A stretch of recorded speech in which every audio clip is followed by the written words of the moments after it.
successeur de Jean-Paul II, il va être l'un des rares papes à renoncer à sa charge pour prendre sa retraite. Né en 1927 en Bavière, Joseph Ratzinger grandit dans une Allemagne en pleine tourmente. Très jeune, il entre au séminaire, mais la Seconde Guerre mondiale interrompt ses études. Il est enrôlé de force dans la défense anti-aérienne, sans jamais embrasser l'idéologie du régime. Après la guerre, il poursuit brillamment ses études de théologie et devient l'un des penseurs catholiques les plus respectés.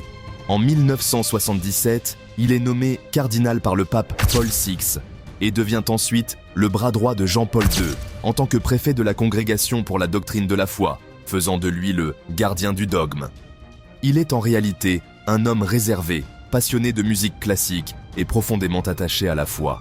À la mort de Jean-Paul II, en 2005, c'est lui qui est élu pape après l'un des conclaves les plus rapides de l'histoire moderne. Il prend le nom de Benoît XVI en hommage à Benoît XV, le pape de la paix durant la Première Guerre mondiale. Son pontificat est marqué par un retour aux fondamentaux de l'Église, mais aussi par des crises majeures comme l'affaire de pédocriminalité, les tensions internes et la perte d'influence en Europe.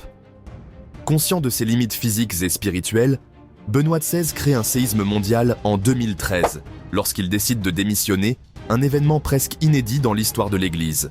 Il est alors le 6e pape à renoncer au trône de Saint-Pierre, et le premier depuis 1415.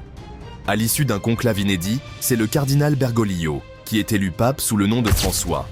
Benoît XVI obtient alors la distinction de pape émérite, se retirant dans un monastère au Vatican où il mène une vie de prière et de discrétion.